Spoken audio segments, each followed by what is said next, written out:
And welcome back to The Tech Informist. This is episode 82, recorded live on Monday, June the 22nd, 2015. My name is Kevin Harvell. I'm your host, and I'm joined by Brad Whiteside. Brad, how are you today? Pretty good. Looks like we got a pretty lively chat today, so I'm a little excited. Yeah, we've got a bunch of people in there this morning ready to listen to us talk about technology. And hopefully we'll have some more people hop in as the show goes along. So again, everybody, welcome. And want to kind of like recap a little bit about last Wednesday's episode 81. Thanks to Google, we had some technical difficulties that caused the episode to abruptly end. So hopefully, thanks, Google. Yeah. So hopefully, Google will be taking care of things today, and we won't have any issues. And we'll get through a full episode because I was really dying to talk about Fallout Shelter. So now I can actually talk about it today, and actually have some more time to talk about it. So really looking forward to that.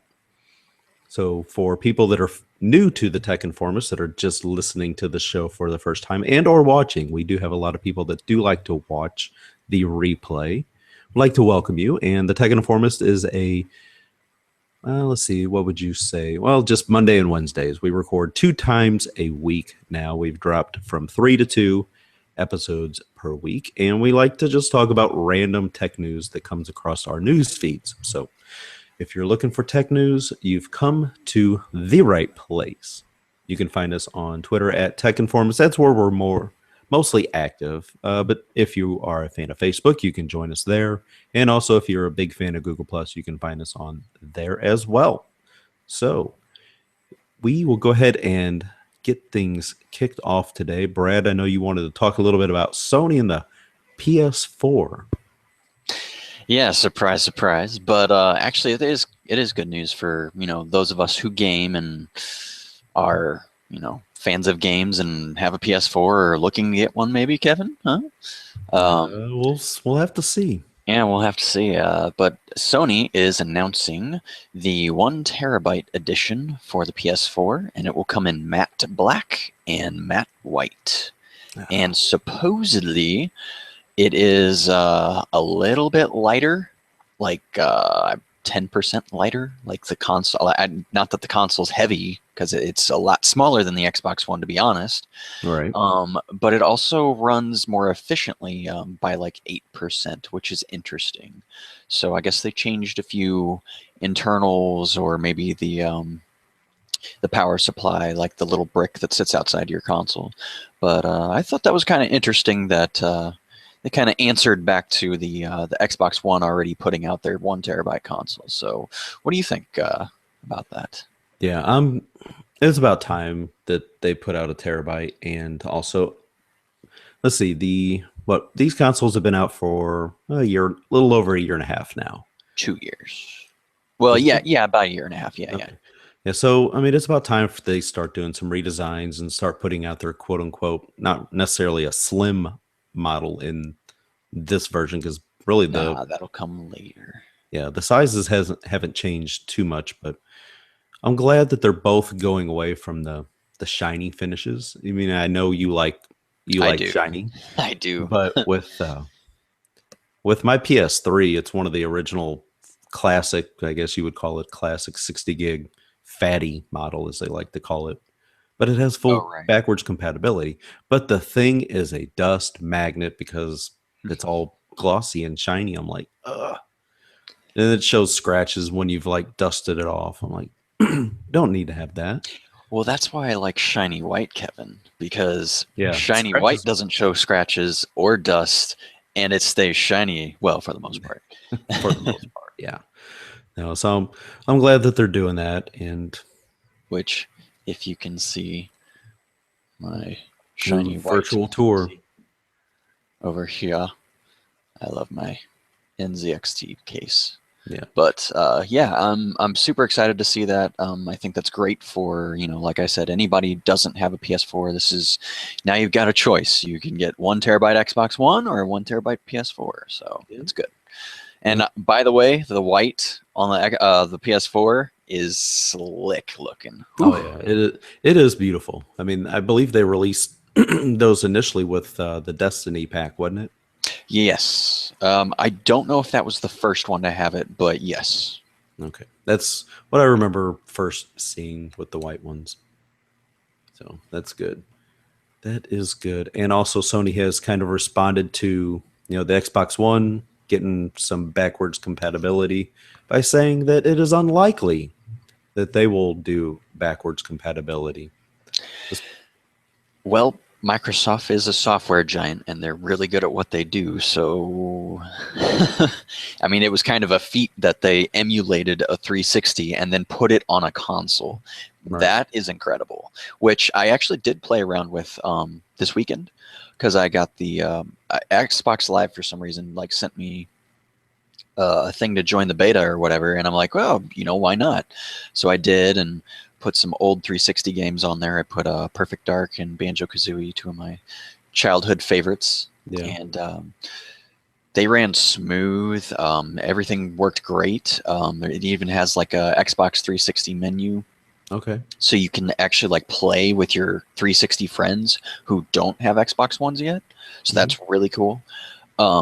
But yeah, looking forward to getting more things on the Xbox One from the 360. Most notably, the Gears titles. Right. Yeah. 'Cause, I mean, what is it? They've talked about 100 games, and I think Microsoft's actually going to let people vote for Right games they now, want to have. yes. Right now, Red Dead Redemption leads everything. Awesome. Yeah. That'd be a great one. So we'll see if Rockstar answers the call. Yeah. Then I'm sure they'd probably move to the Grand Theft Auto 4, and then probably move into some of the Call of Duty games. Actually, while you do your next story, I might try to look up to see what the top 5 are right now. Okay. Yeah, because I would like to know what the standing is on all of that. But we're going to go ahead and move on. And Apple Music, Taylor Swift kind of caused a little uproar a little over the weekend about the fact that during this Apple Music trial, for 3 months, Apple was not going to be paying artists the royalties for all this free streaming. So she was saying she was going to withhold her new 1989 album out of the streaming service. So since she's said, well, you guys, we don't ask for free iPhones, so we don't want to give you our music to give away for free. So now today, Apple has come out and said that they have changed their tune and that they will start paying artists for streaming even during this free trial. So kudos to Taylor Swift and everybody else artist-wise that kind of banded together to get Apple to change their tune, because we all know Apple has the money that they could still be paying that out and still be doing all right. Yeah, I think this was super important. Almost a kind of music, like a point to where this needed to happen. Somebody needed to say something, and Taylor Swift is definitely one of those people, because I'm pretty sure her music is exclusive to the Apple, to iTunes. Yeah, she's not on Spotify. She pulled her stuff from there. Yeah. So I'm sure Apple wants to listen to somebody like that because she sells a lot of records, let's be honest. Yeah. And, for her to put out a blog post and change Apple's mind is pretty incredible, really. But I think this is kind of a newer Apple, just like it's a newer Microsoft right now. They're in this kind of like change for the good, and I think they made the right choice. Yeah, really happy to see that this all worked out well, and it all happened very fast. And it didn't get ugly either, because it could have got real ugly real fast. No, I mean, her post on her Tumblr was, it was respectful. It wasn't ignorant. And, Eddie Q came out today I think they posted, yeah. Eddie Q started tweeting out last night that they would make the necessary changes and that they will be picking up the tab for the free trial period. So good. Cool. Good. So I found that list. Okay, let's hear it. Top 5. All right. Top 5, Red Dead Redemption with 50,000 votes. All right. Number 2 is Call of Duty Black Ops 2. Number Okay. 3 is Skyrim.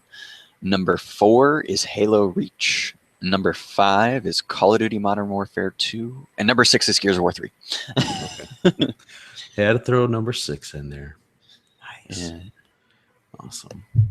All right. Now, speaking of Gears of War, talk about this beta experience.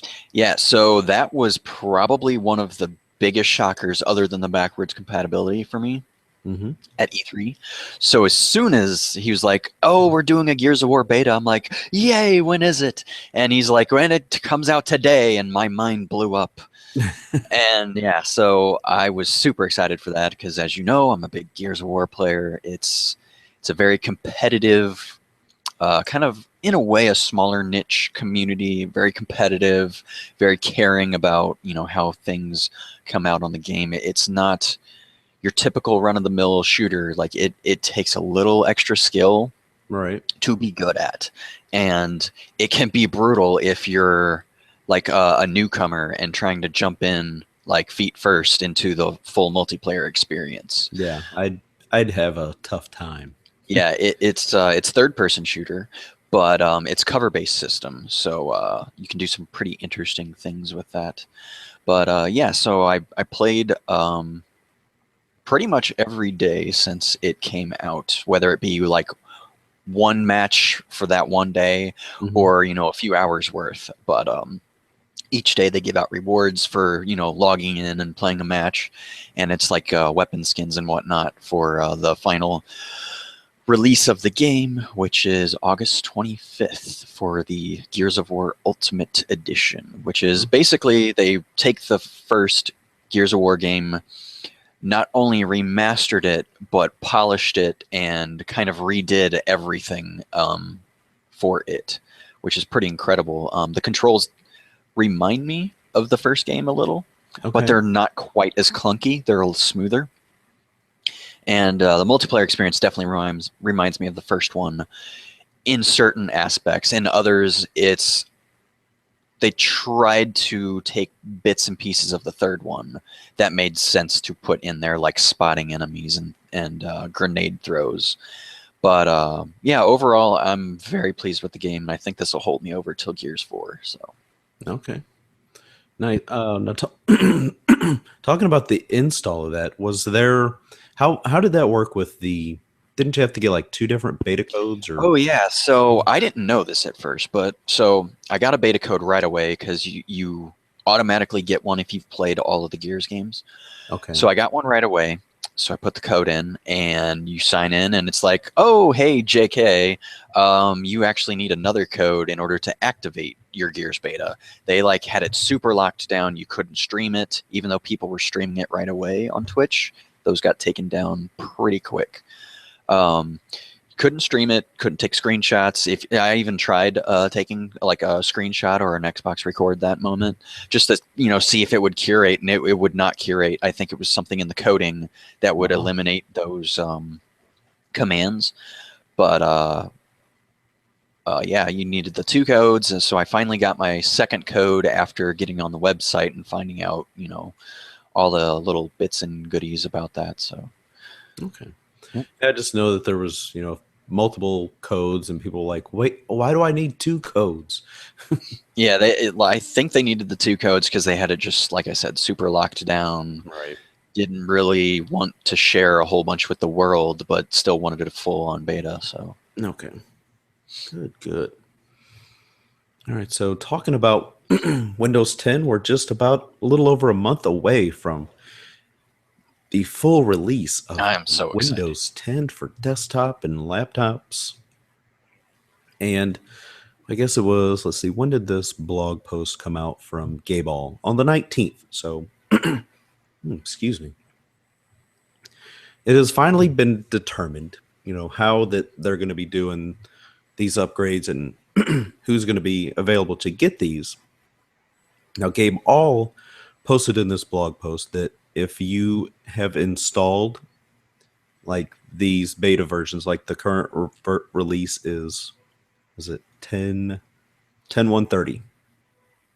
If you've installed that from a clean ISO, like you just downloaded the ISO and installed it that way, And as long as you've got that hooked up to, a legit Microsoft account, that computer will get access to the full version when it's released on the 29th of July, and you won't have to worry about anything.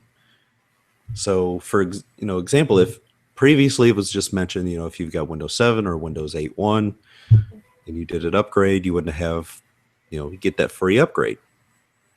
So now basically, even if you've got like Windows XP or Windows Vista, as long as you install this prior to July 29th and then have that legit Microsoft account, you will be getting Windows 10 for free. So that is. So could you effectively do this with like an XP computer, or is that kind of off the table? No, you can do that as long as you have these beta versions installed on pretty much any computer. I know what I'm doing with my old Dell Inspiron computer. Yeah, go ahead and install, download the ISO and install it on there. And set up your Microsoft account, which you've already got. I think I'm going to be wiping that thing and putting on Windows 10. Yeah. I mean, it just like additional licenses. Microsoft wants to have 1 billion Windows 10 devices. I can't remember exactly when that was that They're going to get like 6 out of me. Yeah. So, kudos to them. They're definitely, basically just giving this thing away. Oh, this kind of brings up a little story. So I was at my parents over the week for Father's Day a little bit, and they needed a little help with the computer. So, I jumped on there real quick, and it's a Windows 7 computer. It had all kinds of issues. I'm like, oh, goodness. It's like, how important is everything on your computer? Oh, well, we really don't have anything that important. I have everything backed up. I'm like, on disks, obviously, not like an actual hard drive. I'm like, okay, good, because when Windows 10 comes out, you don't have a choice. You're upgrading, and I'm wiping the computer because it's in a sad state of disarray. It is just bad. I completely understand. So, yeah. Gosh, I'm not really giving my relatives a choice. Yeah, it's really been a while since I've messed with Windows 7. It's interesting. Going back to Windows 7, it feels very dated from going from 8.1. Oh, yeah. Which is good, like Paul Thurrott says. It's good, because then that shows, like, when Windows 10 releases, it just feels like just a much fresher, newer, crisper Windows. Mm-hmm. Oh, so, yeah. For people that have yet to mess with Windows 10, you're in for a treat. It's pretty nice. Yeah, and especially with the newest builds that have been coming out, it just seems like quality is of the utmost importance now more than ever. And with each build, it seems to be compounding that. Yeah, there was another leaked build that came out late last week. I guess it was 10.174 that you could download and install if you were feeling very gumptious. I'm like, nah, I'm not going to install that off of torrent or something like that, since the leak came out of China. Tried that. Yeah, I mean, a bunch of people did. He's a glutton for punishment when it comes to things like this. Yeah, but it actually worked well. I just don't think I would do that, and because like what we were just talking about, the whole free upgrade if you install from an ISO. I don't know if installing that version, since it wasn't an actual release to the fast or slow rings, I don't know if that would still work for that free version of Windows 10, right? But I'm sure it would. Oh, just kind of a real quick mention. Okay. Halftime mentions that Microsoft is now an official sponsor of NASCAR, and their logo will be on the Dale Earnhardt Jr. car, number 88, one of my favorites, actually. Yeah. So that's pretty cool. Yeah, they're definitely getting in there. I actually saw some images, and it's got like Windows 10 across the hood, and like, check that out. So, yeah, kudos to them for getting involved in NASCAR. Indeed. Yeah. So, let's see. What would be next? Amazon. So, I'm going to tell you this right now. I'm not very happy about this, and I'm not even a writer, but So Apple, Amazon is paying authors based on page reads now instead of books sold.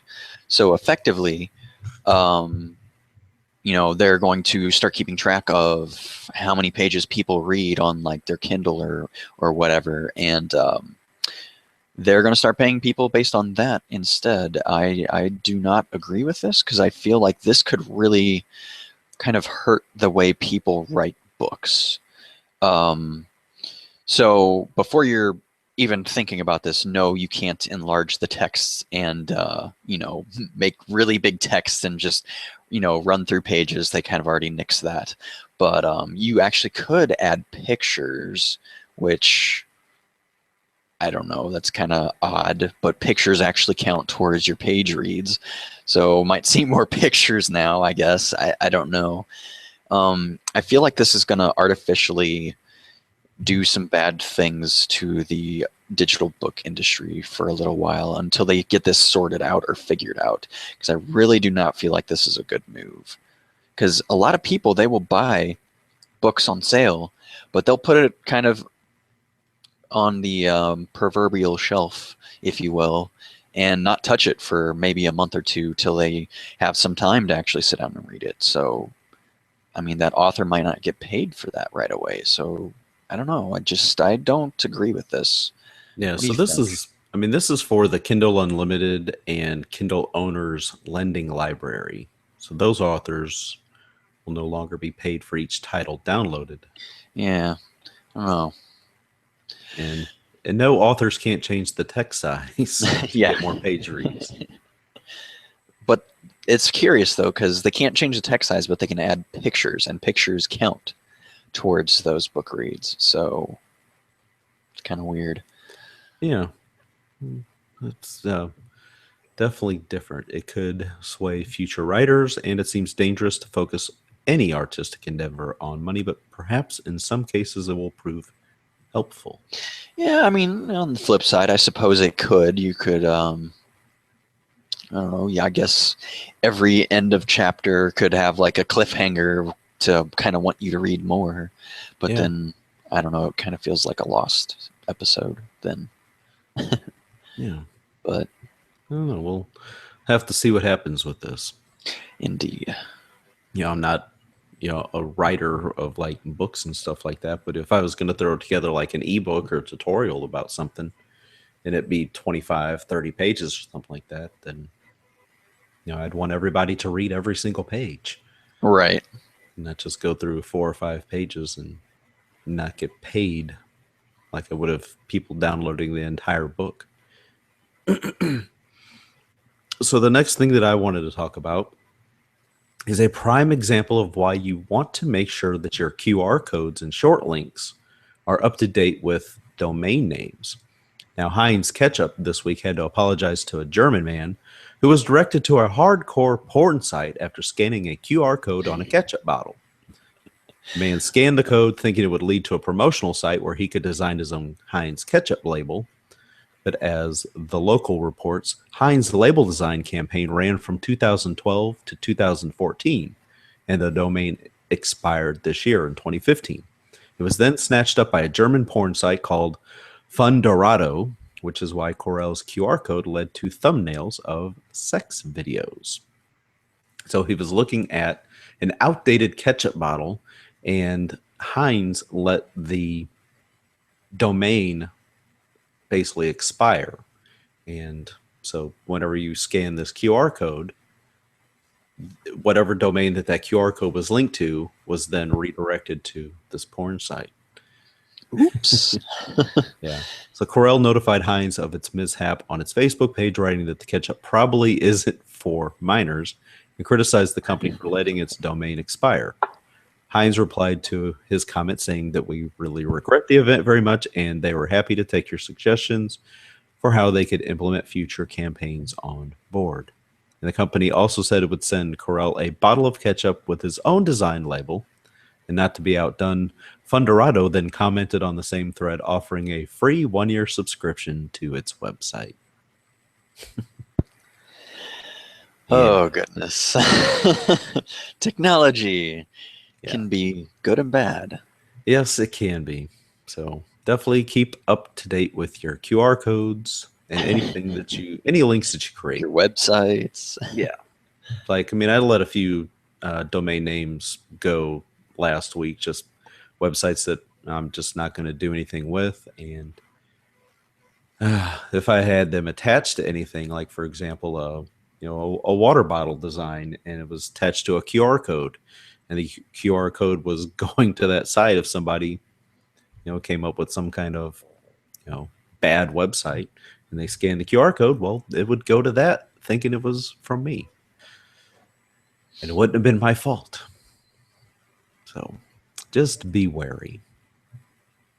So you went and saw Jurassic World again. I did. Oh, so I'm a big Sure. dinosaur fan, as if that's not obvious. But my sister, I don't get to hang out with her too often. So she actually suggested, hey, I want to go see Jurassic World again, but I want to see it in 3D. I was like, awesome. I kind of want to see it in 3D too. So, we ran up to Ronnie's on, what was it, Friday night, which is like the worst night to ever go see a movie. But we managed to get like some of the best seats in the house, even though we were really late. There was like 2 seats right at the very top, almost in the dead center. It was like, really? That's awesome. Yeah. Perfect. So don't know how. I just spotted it like a hawk, and I was like, that's ours.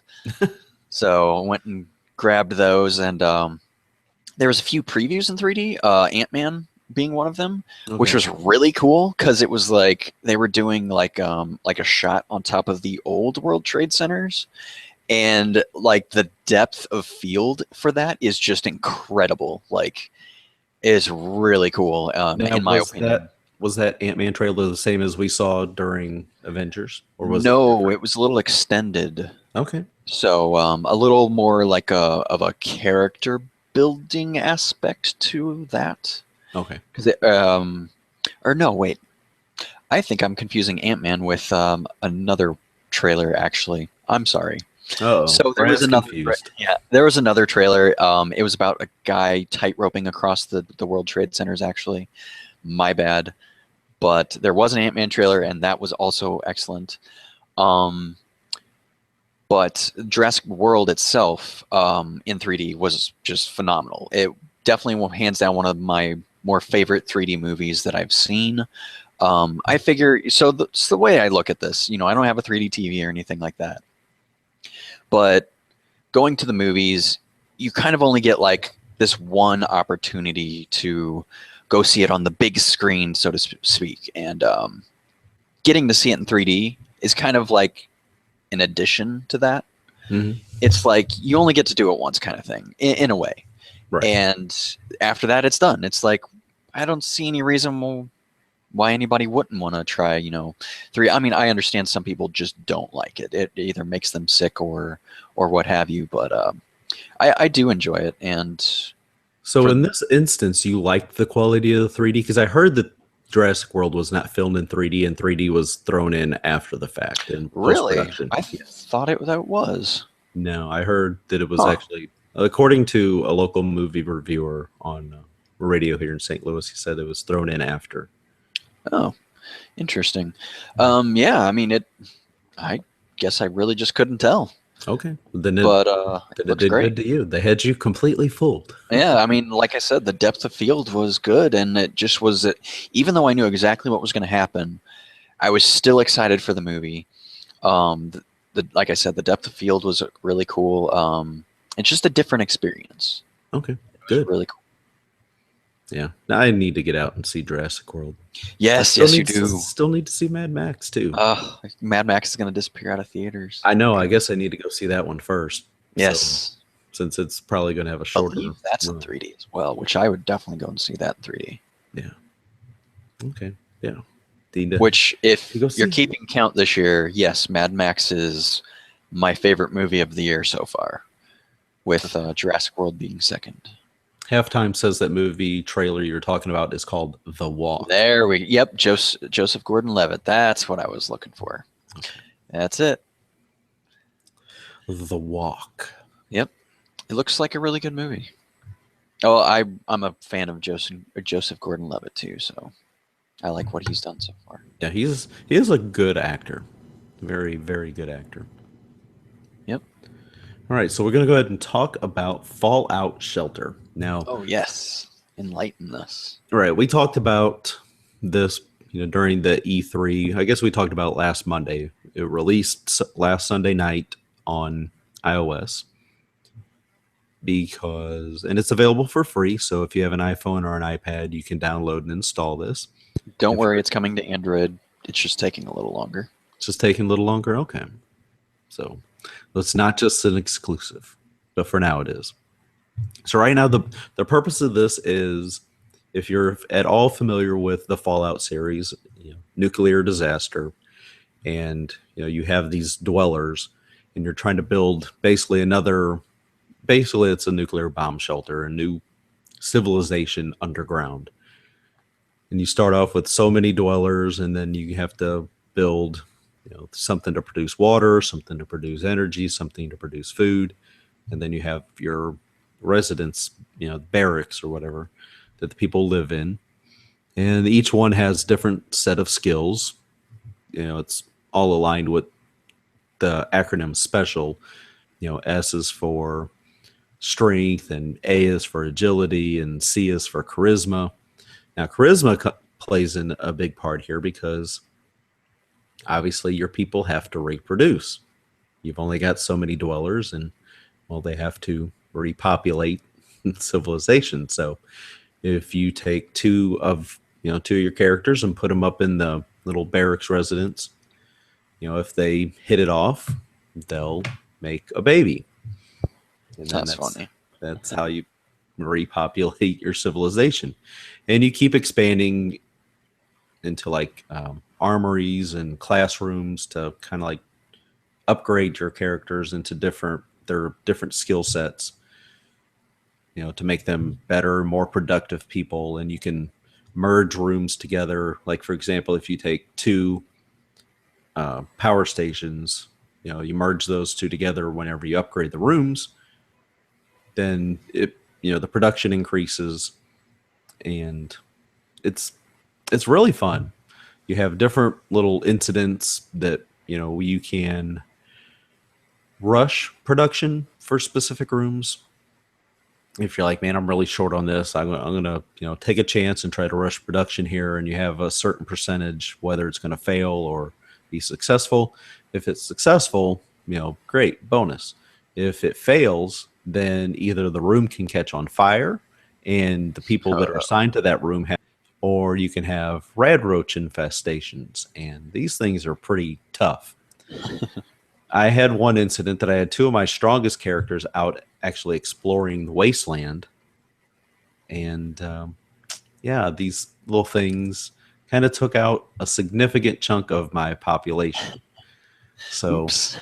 yeah, so I mean, I had like 10 people laying upstairs just dead, and I had to try to accumulate more caps, which is the form of currency in Fallout, to resurrect them, revive them.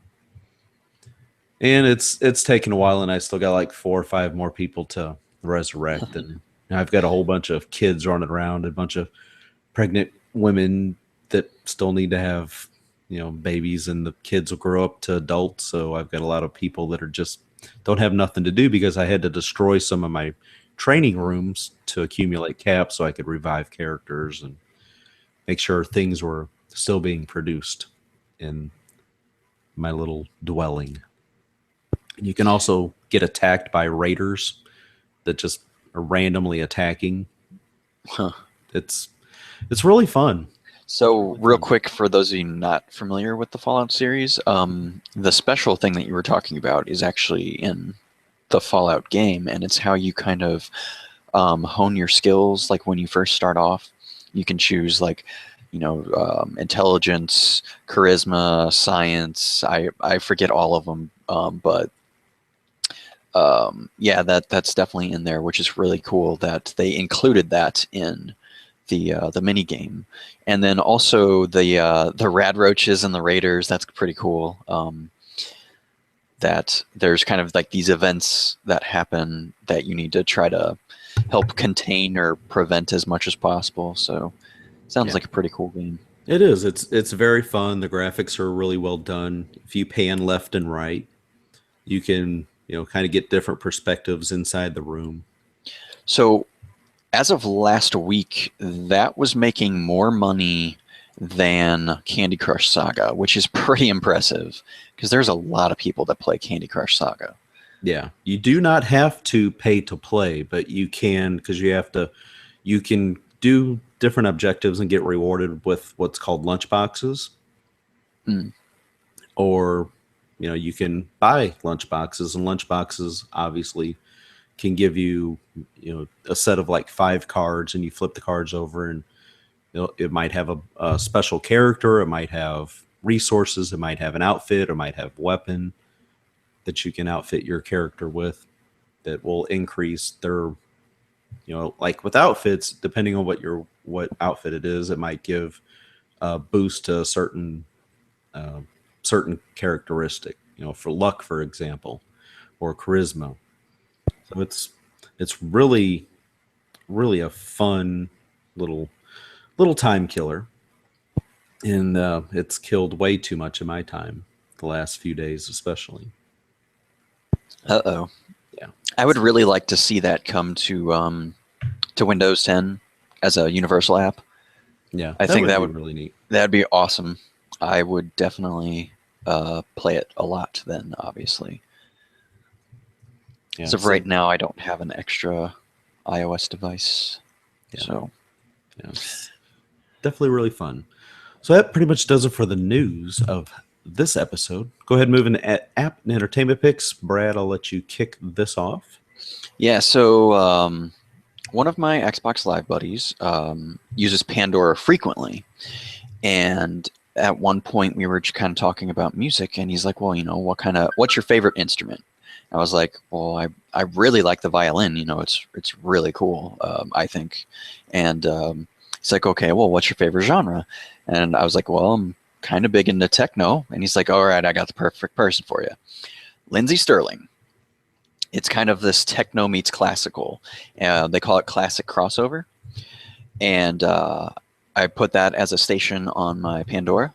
And so Lindsey Sterling has done some covers in the past with her violin on like Zelda and Skyrim, a few of those that you guys may have listened to already. But then she has her original stuff, which is just phenomenal. It's literally everything that I love about both of those worlds, thrown into one. Okay. And she's a fantastic artist. So I highly encourage you to check out Lindsey Sterling. Pandora, Xbox Music, iTunes, somewhere she's there. I've been using Pandora a lot more lately, and I have too, and I don't pay for it. no, I pay for DI Radio, which is they've got like 30 techno stations. It's like all techno, basically. Okay. And which, hey, that's my app pick, techno. DI Radio .fm. You can listen streaming online. There's app on all platforms. And I usually listen to that when I'm trying to write up a post. Okay. So. All right. So my app pick is actually a familiar one. I believe I've used it in the past, but it is now available on Windows Mobile, and it's QuizUp. I saw that. Yeah. So welcome to the platform, QuizUp. Definitely thanks to Daniel Gary. I mean, he said this has been in development for like 18 months of trying to get the developers. I think it's Plain Vanilla Games is who develops QuizUp, and they've been working together for a while to, make this happen. And I believe it came out last Thursday. So yeah, that sounds about right. It was like right at the end of last week. Yeah. So it was right after, we had our Wednesday episode. And as soon as I started seeing the tweets come out, I'm like, yes, install. I played a couple games with it, and it works fantastic. Everything pretty much looks and feels just like it does on iOS and Android. So I'm pretty sure that you prefer QuizUp versus Trivia Crack, right? Yes, definitely. Okay. Any reason in particular? Just I don't know if it's just like visually or the fact that I like Quiz Up because you have a time limit to answer the individual questions. Like you get rewarded more points if you answer the question Quicker? quickly. Oh, interesting. So I mean, I like that aspect. It's Yeah, like that is kind of cool. I not only know the answer, but I knew it faster than you. Yeah, that is kind of cool. So I like All that. right. So yeah, I'm definitely a quiz up over trivia crack person. I've actually had people send me requests on trivia crack. I'm like, I'm not playing it. So Yeah, my trivia is lacking in many areas. My fiance, on the other hand, I feel like she could beat the pants off of very many people. yeah, my wife always says I've just loaded with useless knowledge, and I guess that's true. I guess people listening to the show over the past episodes will be like, yeah, you've got a lot of useless knowledge. Most of what you say is pretty useless. So Oh, that's okay. Mine's useless knowledge too. It's all either tech or video games, which have like no real value to the real world. I feel like sometimes, but that's okay. I enjoy it. there's people out there just like you. Yeah. It's okay. Welcome to the brotherhood. Yep. Wow, we really zoomed past everything today. Yeah, well, I mean, we're at 40 some odd minutes in, and we still got our weekly poll question results, That's true. which since we got cut off Wednesday, we didn't get to reveal our poll question results about might Elon Musk be our generation's Thomas Edison or Henry Ford? The results of this came in as 45% of people says, yeah, and 32% of responders said close but not yet. And 23% of people says, oh, hell no. So kind of split. Yeah, I'm more in the camp that he is definitely our generation's Thomas Edison, and the things that he's coming up with. It just every time he comes up with a new idea. I mean, if you've seen, so his cars, in particular, the Tesla's motors, they're some of the safest. P85D. Yeah, they're some of the safest cars in America. That's pretty incredible. On top of being like one of his cars, I forget which model it is. It's 0 to 60 in 2.5 seconds. Yeah. That's like Ferrari territory. Yeah. And it's just a family 4-door car. Yeah. So that's the Tesla S P85D, which fully loaded out is like $122,000. Yeah. So, like, I mean, whoa. it's kind of like the price of like a Nissan GTR with all the options, but wow, what a car. Yeah, I would take that car. I cannot wait until each iteration of the cars get cheaper and cheaper, because once it hits my price range, I'm really going to look at that car. Right. So this week's poll question, which is live right now, is what is most important to you when choosing a smartphone? And the options are camera, display, battery life, and potential for software updates. So I know what yours is because I had just voted not too long ago, and were we at 100% still? Yeah, it's right now. It is battery life is what's most important to vote. Yeah, because so for me, it's almost a tie between camera and battery life. I mean, those are really the two biggest because I take a lot of photos now, regardless of if they're relevant to anything or not. I just love crisp, good photos, and that's a big plus in my book. But let's be honest, if you don't have the battery life for that camera, you can't take pictures. Can't take pictures, can't look at your phone, can't play games, can't do anything. So I feel like battery life is definitely the most important, which is why I continue to rock the 1320. Goodness, 1520. It's a Monday. Yes, it is. But cannot wait for those new Lumia devices. Right. I'm actually sharing it out on Facebook right now. It's out on Twitter. And the link will be in the show notes. Cool. Question. All right. So that pretty much does it for this episode. I'd like to thank everybody for watching live. Love it when people are watching live and joining us in the chat room. And for everybody that listens and watches after the fact during the replay, thank you. We appreciate each and every one of you. And love it when we get comments, whether it's on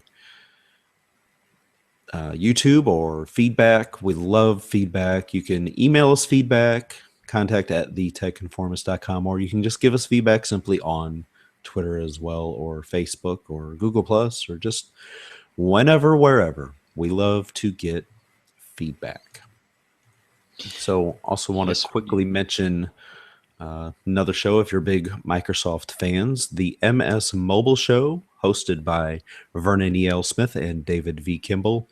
This week's episode is a guest with Richard Devine is joining us from Windows Central. That's exciting. Yeah, so he's going to be joining the show today.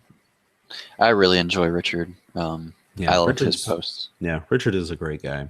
Just great personality, very open-minded, just really good guy. Really good guy. And he kind of gives a different look into the tech industry, being as he lives in London. Yeah, so it's a UK man. Yeah, that's pretty cool. Yeah, so that pretty much does it. If you are interested in helping to support the show, you can simply go to thetechinformist.com/support, and you can find different ways to get involved with supporting the show, anywhere from $1 all the way up into $3.25 if you would like a complete sponsor pack. And that would get your business advertised on the website and the podcast, or you can simply do just the podcast for a certain amount and website for a certain amount, but you save money by doing the complete sponsor pack. So we do appreciate it, and that pretty much does it. And Brad? See you guys Wednesday. All right. Sounds like a plan. And if you have anything that you would like us to talk about, simply email that to us. You know, if you'd like us to talk about it on the next upcoming episode, or if you have some guest suggestions, let us know. We'd love to hear about it. And make sure to subscribe and leave reviews, people. We appreciate that as well. So I'm Kevin Harvell. You can find me on Twitter at Kevin Harvell. You can find Brad on Twitter at holy_shadows. And until next time, consider yourself informed. We're out. See you guys.